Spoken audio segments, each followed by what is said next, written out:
Welcome back to another impactful night of Impact Education Leadership. This is episode 82. I'm your host, ID34, Isaac John III. Tonight's panelists are Buddy Thornton, the Positive Social Change Agent Pro, Dr. Isaac Carrier, and Dr. Lora Kennedy. Buddy Thornton, please say hello to the people. Good evening. Thank you for the prompt. I am thrilled to be here with my panel mates, and it's ready to rock and roll. And Dr. Isaac Carrier, please say hello to the people. Good evening, everyone, and what an honor it is to be back yet again with the infamous Isaiah Drone and the outstanding panelists. I'm very pleased to have this opportunity. We are pleased as well, sir. And Dr. Lora Kennedy, please say hello to the people. Hello, everyone. How are you? I am so pleased to be here with all of you. Well, tonight's topic is not ordinary. There is nothing at all ordinary about this topic tonight. Tonight, we will be discussing the hope of educators throughout the southern United States after COVID-19 through consciousness, through mindfulness, and through helping hands as we help build our community. Tonight I want to pull first from our panelist, Buddy Thornton, Positive Social Change Agent Pro. Please tell the listeners a little bit about what you're doing currently, sir. Isaiah, as always, I have been delving into my life and parent coaching, completed writing my first book on contemporary ethics, and I am currently working on a book on contemporary morals. And I've had a lot of opportunity during the COVID pandemic to interact with people and get a lot of research done. And I believe that at the end of the day, tonight's topic lines right up with the research I've been doing. So I'm really jumping to share. Absolutely, sir. Well, tonight, I want to pull from your strong feelings. Because I know you've been doing research, like you said, and you've been doing it through observations and measurements, right? And one of the measurements and observations that educators have been taught to be aligned to is motivating our learners to think critically, right? Motivating our learners to know how to use form and analysis, to use scientific thinking, right? And so from a holistic approach, when I think of holistic, I think of Maslow, I think of Bandura, I think of Brunson-Burner, I think of Peter Jay. And so, these theorists help us wrap our minds around or introduced us to how important it is in developing relationships for young people to not just become entrepreneurs or professionals, but to be positive contributors in the community. What are your thoughts about developing relationships for young people, not only to be entrepreneurs and make money and be successful in their job careers, but to be positive contributors in our community? That's my question. Well, that prop is extremely apropos, especially coming out of the COVID crisis. One of the most important things that all of the historical philosophers that you spoke of and the developmental people, they all focus on one thing, and that is that it takes social engagement to activate especially young people's minds. And the COVID crisis has put a damper on that. Anyone who's ever had to deal with a teenager who is deprived of social interaction will be able to speak rapidly and eloquently about how difficult they become to deal with, to control, to motivate, to even get engaged in the family dynamics because they feel like they're being excluded, therefore they feel like they're being disenfranchised from society.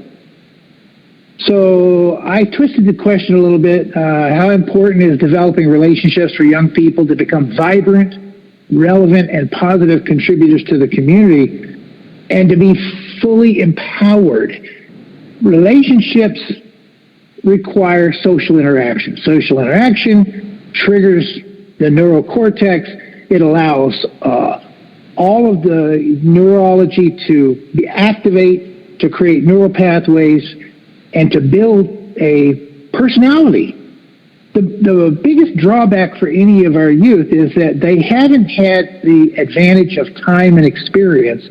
So we're dealing not with the tabula rasa. We don't have a blank slate because they've been developing since birth, but they reach a point where they need more and more and more, and all of a sudden we take it away from them. And we didn't do it deliberately. COVID did that. But now it's our job to make sure that we understand that all other learning has to take a back seat to giving them the opportunity to engage and feel relevant, because until they do that, they're not going to fully engage in all of the other things we need them to engage in. It's very difficult to get anyone, especially a teenager, to engage in a learning activity if they feel like it's not going to lead them to anything relevant to their quality world. Relationships are the heart of every matter involving a child. They go to school because they enjoy being with their peers. A lot of them enjoy dealing with teachers who care about them. A lot of them are using schools as a safe haven. But it still revolves back to relationships. But take a look at the core concept. Relationships are the heart of everything that every human does. When you walk into a store to buy a gallon of milk, you are creating a relationship. It may be a temporary relationship. You are making a transaction. You are functioning in society, and you're leaving with a fair trade, and you're walking out the door feeling that you were treated properly. You have your dignity. You have your respect because you didn't get cheated. So at the core of all of those things, relationships are the basis of what we do. So I put it this way when I'm doing my training. From dyadic or triadic interactions, which is 2 or 3 people, to in-group, to entire populations, relationships are what make life happen. Without relationships, you really don't have any motivation to do the things you do. What good is making money? What good is eating? What good is doing anything if you don't have a relationship to connect it to? It's a bounded reality that relationships are part of everything that every human does on this planet. And so we have to realize that these children have been deprived, tremendously deprived. And no amount of any interaction, as much as it's important to have family interaction, it cannot replace the expansive social interaction of being with peers and people who you feel are relevant that have been ripped away from you by the happenstance of the COVID situation. I believe that relationships will be the driver of the future and the success coming out of COVID. Very well put. When you spoke, it reminded me of a excerpt out of the book, You Being by Paul Tillich. I had to go and grab that book from the shelf. But I remember the part I highlighted, and Paul Tillich said this. He said, we all feel rejected and hostile toward what has rejected us. We all try to appease it, and failing, we become more hostile. This happens often unnoticed by ourselves. But there are 2 symptoms which we hardly can avoid noticing. The hostility against ourselves and the hostility against others. One speaks so often of pride and arrogance and self-centeredness and complacency in people, and he didn't say this, I'm saying this, but it's all about relationships. It all revolves around relationships, like you said tonight. And so we have to acknowledge it's all about before we engage, we have to acknowledge the child for who they are, for the personality that they are today, I believe. And you said it so well. You put that so well for me. And it's all about apprehending. You cannot comprehend until you apprehend. And that's that consciousness that I believe we were talking about. Buddy Thornton, the Positive Social Change Agent Pro, sir, thank you so much for adding value to this podcast tonight. And that is a perfect transition because you brought in Dr. Lora Kennedy. She's an educator. She's been in, well, let me let her tell you. Dr. Kennedy, please hello to the people who still listen. How is a little bit about what you're doing, Karen? Yes, so I've been around for a while now, almost 20 years in the field of education. Everything from classroom teacher, instructional strategist, up to principal, and currently I am doing consulting work through my business, Education Excel. And this is where I provide educators with instructional strategies to increase student engagement and motivation. So as I was listening to Buddy talk, I got excited because I heard them buzzwords: engagement, relationships, because that's a lot of what I focus on. So that's me in a nutshell. Listen, I'm too excited. I'm too excited to have you here. But let me calm down. I'm gonna calm down. Let me ask you a question. So, what are some of your tools? Because you're talking about strategy, you're talking about tools. What are some of the tools that you use to help pro-social behaviors? I would say, right? Pro-social behaviors, dispositions, despite whatever attributes that a student may have been exposed to or experienced. Okay, so here's a few of my nuggets. And for this, I'm going to pull from a psychologist, Carl Rogers. I'm pretty sure we're all familiar with him. But he used to talk about unconditional positive regard. And that's just basically accepting and supporting a person regardless of what they say or do. Okay? So just loving on kids. All right? And I resonate with this because it ties into my philosophy as an educator. I am like the banner child for Maslow, then Bloom. Okay, I will tell anybody. Sometimes we have to Maslow, which is we're talking about Maslow's hierarchy of needs, and then going into Bloom's taxonomy. That's where we're growing those dendrites, and we're activating that critical thinking. We have to support our children emotionally and mentally sometimes before we can even get to the academic part of what's going on, especially if we're seeing them with challenging behaviors, okay? So some of the things that we want to look at is if they are experiencing challenging behaviors, we first need to understand what is causing that behavior, all right? And to do that, we have to understand to be able to understand that we have to listen and not judge or jump to conclusions.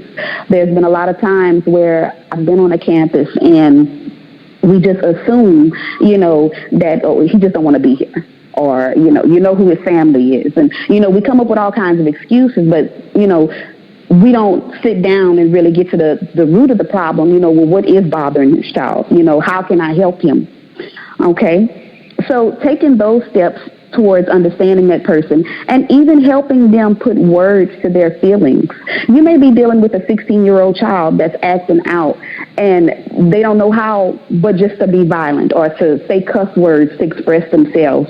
And we can't really blame the child for that. Maybe that's how they grew up. Maybe that's the home environment. Maybe that's all they're exposed to right now. So someone has to step up and show them a different way. Okay? So then building trust and modeling appropriate and respective behavior. I'm not going to be able to change anyone's behavior or influence anyone's behavior if they're acting out, then I act out. We have to learn how to de-escalate situations. Okay? Next is just like, learning how to support and celebrate even the smallest of achievements that we may be seeing with students. All right?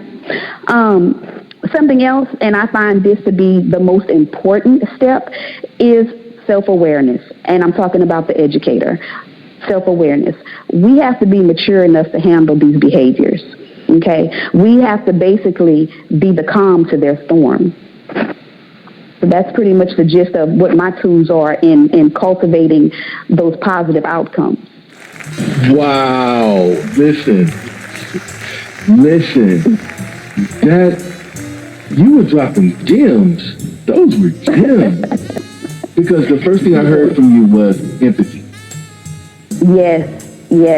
That was the first thing I heard was empathy. And so many times we're guilty. You know, some of us are guilty of just clocking in and going to work and being so robotic and just following policy regulations and we're fine with that, some of us. But you brought up empathy, and to me that's social care.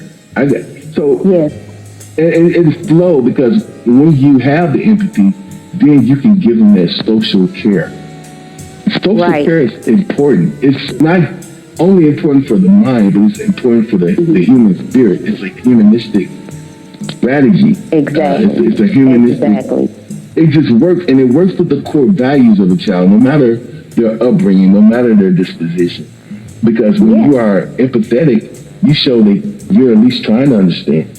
You're at least trying to. And so then you become the student, and they become the teacher. And then they have the responsibility of teaching you. And so now you have a partnership. And with that, there's a sense of, I would say, dignity. Yes. And from the dignity, there's a mutual respect. Absolutely. And so now, you have to be able to pull back those layers. Talk about those layers. Look, that's my passion. That's my heart right there. I'll go on all night. But you have to be able to pull back those layers. Understand first and foremost, before you can change anybody else, you have to change yourself. You have to understand yourself so that you can serve. That's the overarching thing. You have to know how to serve your population. Okay? Understand who you're serving and serve them correctly. Okay? That's it. So the secret is hospitality. I hope y'all heard that. I hope the listening audience heard it. The secret to all of this is hospitality. It's hospitality. Okay, let me go to my next panelist, because wait. Buckle your seatbelts, because we're about to go on a ride. And with that being said, Dr. Isaac Carrier, please say hello again to the people and tell us what you're doing currently, sir. Well, good evening again, everyone. I am currently serving as the principal of UW Carver Middle School in Waco, Texas. I've had, like Dr. Kennedy, I've been at this a while. I think I lost count a few years ago. I think this is year 27 or 28. I have most recently, I did about 3 years consulting myself for Carrier Instructional Leadership Consultants, where I'm the principal consultant and owner of the business, co-owner. My wife is the boss. And prior to that, I was an assistant superintendent of high schools in a school district in Houston. And then I worked in Dallas at central office. And so I've been around a while. I was a principal in the Aldine School District in North Houston as well. So I've been doing this for a while. Currently also an adjunct professor at the University of Louisiana Monroe in the Educational Leadership Department. And I'm way behind Mr. Thornton. I haven't yet to complete my first book, but it's just about me dropping my procrastination and getting it done. So I got some varied experiences and been doing this a while, but this isn't what I do. It is who I am. And so I'm thankful to have, again, this opportunity to be here with you to share a few thoughts tonight. Dr. Carey, the pleasure is all ours. You are a hands-on leader. Your approach is a hands-on leadership instructional approach, and it works so well. Not only is it traditional, But I think it's also virtual because of automation, you can now monitor, your students and their engagement in the curriculum that you manage. I want to talk more about the behavior aspect tonight, as far as managing the disciplinary part of education. A lot of people don't like talking about this until it's too late, right? But if we can talk about some strategies tonight to engage our youth, then, I think we can better manage, some people call them challenging youth, some people call them trouble youth, right? But what are some of the strategies that you are using with your curriculum to help engage all youth as it relates to disciplinary behavior? What's the breakdown? How do you look at that? How do you talk about that? How do you start a conversation in a meeting about disciplinary action? In a nutshell. Well, you could have started this question with Mr. Thornton and Dr. Kennedy, because they've already answered that question. It is engagement. It is acknowledgement of the individuals. It is empowerment and empathy and understanding from whence our kids come, and understanding that in relation to what our jobs really are. We focus on standards and learning objectives and all those things, and they're very important, right? They're kind of the foundational pieces of instruction. But we can't get to instruction until we have established a rapport and relationships with our kids.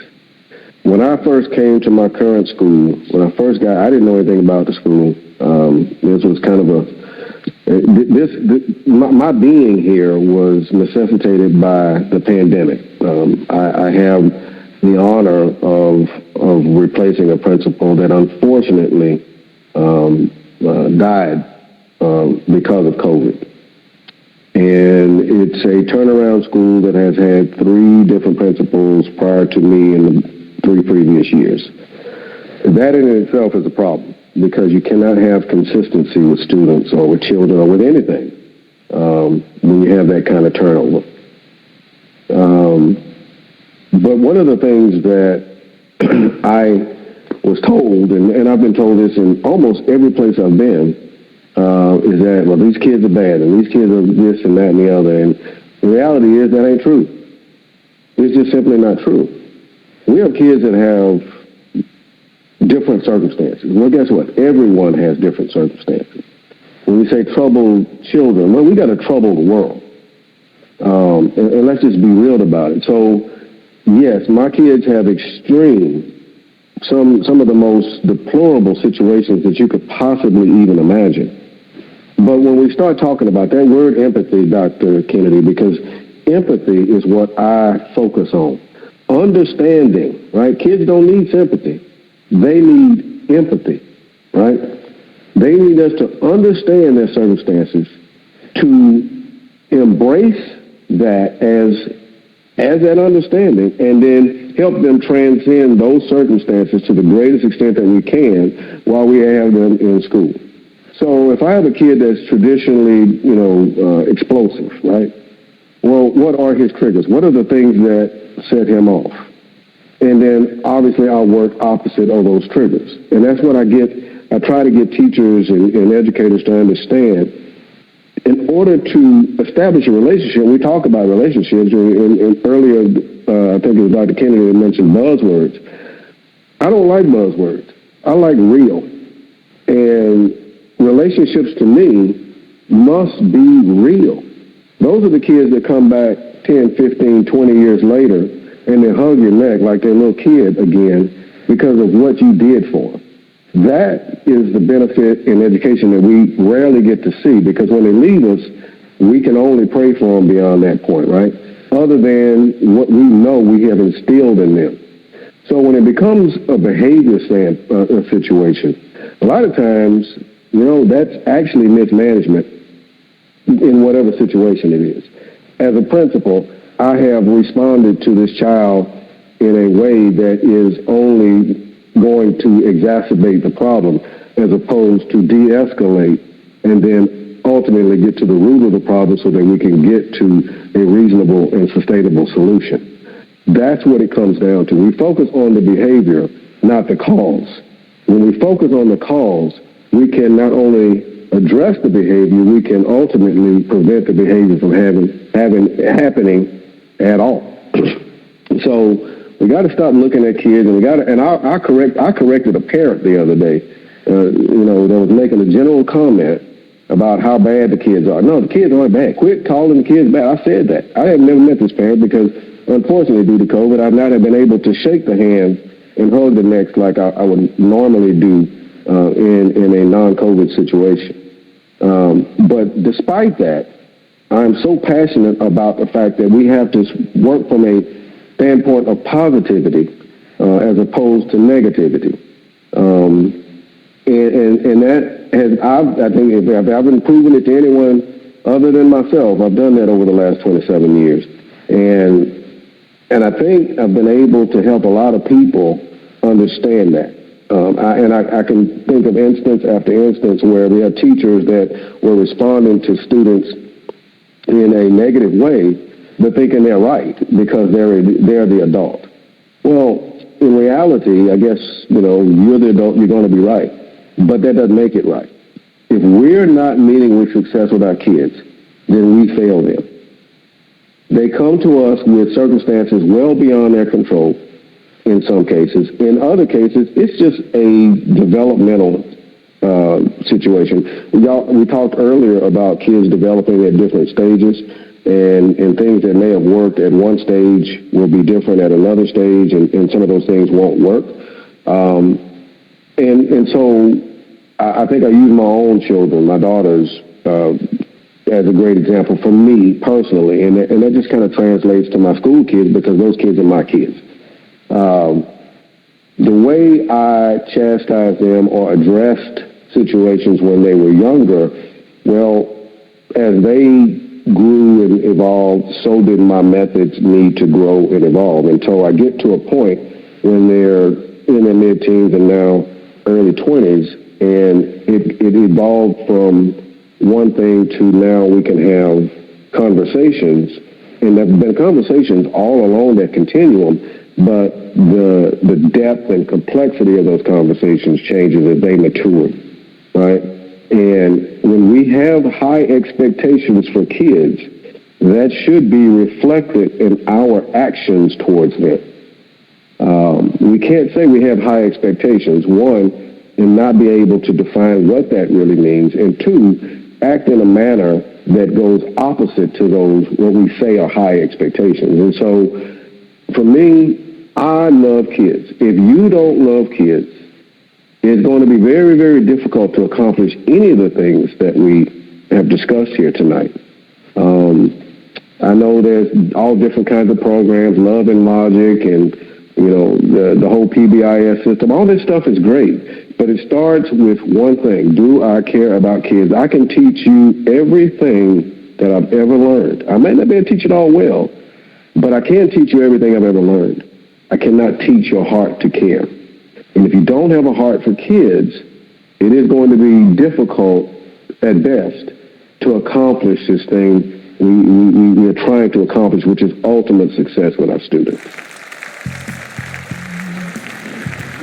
This conversation is getting good. This conversation is getting really, really good. Let me ask you another question, Dr. Carey. So, what does it feel like? Because I know you're hands-on. I know you love your students like I love my students. What does it feel like not being able to be hands-on with those students? I still have a very small segment of kids now that will still remain, and they've been remote the entire school year. Most of my students have returned. We started at about 50% on campus, and then gradually over the course of the year, we've now gotten to probably about 90% on campus. So that first 50% were real easy to grab, right, because they were there in the building with me. the kids that were remote, I had to speak with them on the phone. I had to do video messages to them and try to do that on a weekly basis. Try to, use every means of communication with them that I possibly could. I am one of those folks, I look for the value in everything. Certainly not being able to engage with all of my kids in the way we normally would, and the way we would agree that probably works best for them. That's been difficult. It just meant that I had to work a little harder. And when they finally did come on campus, it was establishing that immediate, connection with them as almost as soon as they walked through the doors. And so it didn't take long for that to naturally just form into a stronger bond. I just got in tonight, right before we started this podcast rather, and it's because I was at school working with a group of kids that had just come back that are behind, and they felt confident enough to come to me to work with them. Now, they were probably a little crazy on that part because they really don't know. You don't want me teaching you math, but hey, I gave it a shot. But I think that's a testament to the fact that if we are intentional about establishing relationships, it started with a very impersonal connection, which was just that virtual, right? But and it's funny because they would send me emails or they'd send me, chat messages and things like that, and they wanted to get to know me. They were giving me the opportunity to get to know them. And while it has been difficult, I think we learned some things through just this whole virtual platform, at least from an instructional standpoint.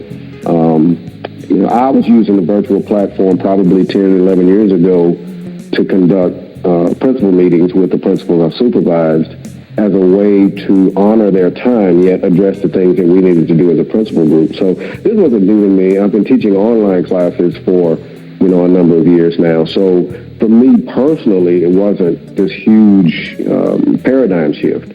But getting that to translate to teachers, and I have to say, I wish, I had been recording everything from my teachers because they just were all in. I've got a pretty dynamic group of mostly young teachers that embrace this technology.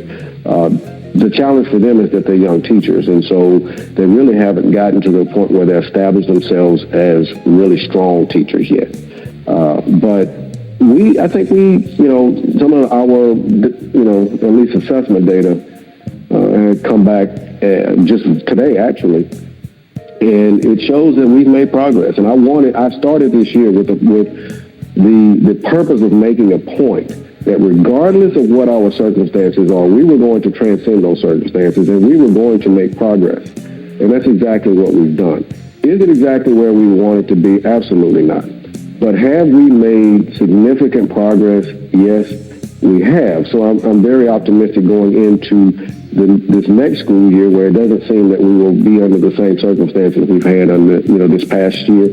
And I have to also say that's also with having to quarantine my school twice for a significant amount of time. For the month of November alone, we were only on the campus 3 days. 3 days. And it's because of COVID. So it has been a very challenging year. It's certainly been difficult to establish relationships in the way that we would all agree is best for kids and best for us. It allows us to be at our best. But I think we always have to, and again, here comes another burden. We have to pivot and go in the direction that, we need to go in sometimes. And that isn't always easy. But I'm always been one of those people that believe in no excuses, and this has been no different for us. And so I'm not sure if that really answers your question, but I just wanted to share that experience with you. Dr. Perry, thank you for adding so much value to this podcast. And I want to pose this question to another panelist on the panel here tonight, and it's kind of based off of what Dr. Perry just said about the opposite triggers. When you are reacting opposite of those triggers so that those triggers don't manifest. So So, and how would you measure those changes in your students? While they're developing from I would say third grade, fourth grade, K through 12. Who wants to take that question? How do you manage opposite those triggers? What are some strategies that you use? Well, I would definitely say training the staff. Because a lot of times whenever you have a child on campus with challenging behaviors, instead of trying to de-escalate the situation, they'll actually sit there and they'll engage in the behavior. And they're engaging because they're taking it personally. Like, you cannot do that. Like I mentioned earlier, you cannot, you have to be mature in this situation. And you have to understand that you are providing a service. You have to understand who your clientele is. So you need to come prepared knowing, okay, I know this triggers little Bobby and stuff like that, so I'm not going to engage with this. And if you know, say you're dealing with an elementary student and they always want to play with toys or something. Well, you're going to be proactive, and you're going to set up certain situations or stations, whatever the case, whatever you want to call it, to prevent those triggers from going off. You should be able to, like, if you know your clientele, you should know what's coming, so you should already be prepared. Okay, be mature in the whole aspect of, I'm not going to engage with this, and I'm here to help this child overcome this. I'm here to give them a voice and show them a better way. Amen. You know what? Let me go ahead and ask you a question, Dr. Kennedy, Dr. Lora Kennedy. Now, you've been doing this for a while. So what do you say to those newcomers, those new consultants out there, educational consultants out there trying to partner with more established consultants, organizations, mentorship programs, I would say intervention programs? What would you say to them as far as, some people that's been kind of down on their luck, they're not getting maybe contracts, or they're not getting student enrollment? What would you say to those people? I would say, so experience and stuff, and of course right now technology plays a huge part in all of that, and in trying to get to schools and trying to coach teachers, and in that case, so, using your technology and networking with people, just growing in your field, mastering your craft, and to better teach your teachers. Absolutely. And that's what this conversation, this is what this podcast is all about. It's about building the community. And so, we cannot have a strong community if we don't pull in, everyone from the community, whether it be business owners, parents, stakeholders, you name it. That's that right. Relationship that we have to focus on. I like the way you put that. After this conversation, what should the audience take home about mindfulness, about consciousness, about understanding that we have to build our communities around them? Who wants to take this question first? I'll dive right in there, Isaiah. To address what both of my esteemed panel mates have said, and especially Dr. Carrier and Dr. Kennedy both hit on one thing, and that is that we have to be self-aware. We have to be the ones who walk in the door understanding what our role is, and as we project the professionalism and the assurance that we can handle the situation, the kids, the parents, the staff, they're all going to take their cues off of us. When I get pulled into a situation, I look for two things, and I get really disappointed when I hear things like, well, I'm the teacher, or who's the adult here? Because what we're trying to project and what we're trying to do when we build mindfulness and when we build communities, which is what a school is, it's a community. How can you project universal positive regard without building some skill sets. You have to have a skill set where you not only can listen, but your audience knows you are actively listening to them, which means you are projecting that you are giving them respect. You're respecting their voice. You're respecting the time that they're giving you. You are earning their respect by doing that. You are projecting a level of dignity that drives a culture. The culture is important because these kids, in all cases, are learning and they need to absorb everything they can about a positive culture. How can you build communities? How can you build successful kids who become adults and drive our future? How can you do that if they don't understand that you get what you give? And when you give universal positive regard, you are going to get it back 10 times over. When you give respect, you're going to get it back 10 times over. But you don't get that if you walk in with the attitude of, well, I'm the adult here, or I'm the teacher here, or you have to listen to me. You know what? Nobody has to listen to anybody. That makes you a slave to the environment. You cannot be a slave to the environment and feel like you're going to learn anything. You have to be a willing participant. And to get that, you have to feel like people are going to listen to you. And I usually tie up most of my trainings with a saying. A child's heart leads to their mind and feeds their soul. That's the key to building community, and that allows them to learn mindfulness and in that same vein. Thank you, buddy. Who's next? Well, I don't know that I can even come close to topping or even adding to what Buddy just said. Buddy, I've got to tell you, I'm still in that last thing, that last quote. The child's heart. Hold on. Say that again. Would you repeat that quote again? A child's heart leads to his mind and feeds his soul. Feeds his soul. Got it.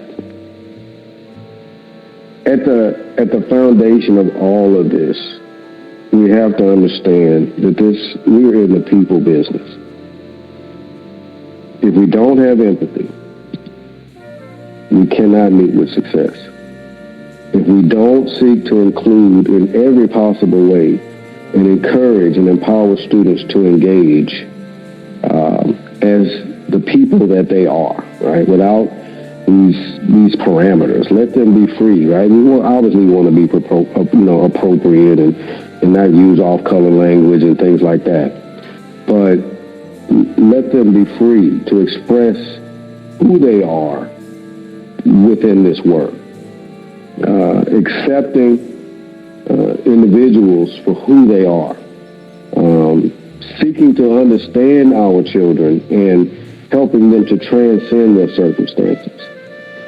These are all of those are elements of what I heard tonight, and it's what I have been trying to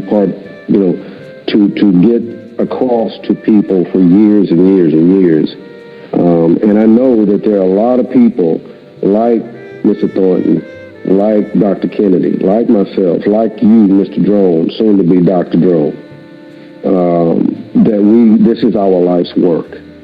And at the core of our life's work are the lives of children.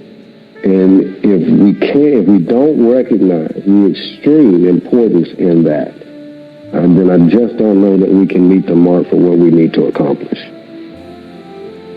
Wow. Who's next? So I want to just say love and kindness. This is all, it's greater than education. You know, every person on this planet wants to be understood and they want to be loved. And it is our job to help each other grow to our greatest potential. I don't even understand why someone would even come into the profession not understanding that, because that just goes back to just being a good human being and helping one another, loving one another. So that is my 2 cents on it. No, that was a home run. And you came out playing two sports. You came out playing baseball and basketball. You hit a home run, and you came back and slam dunk. I know you were lady with the slam dunk. Listen, this was another impactful night of the Untitled Education Leadership. This is episode 82. Our panelists tonight were Buddy Thornton, the Positive Social Change Agent Pro, Dr. Isaac Carrier, and Dr. Lora Kennedy. Good night.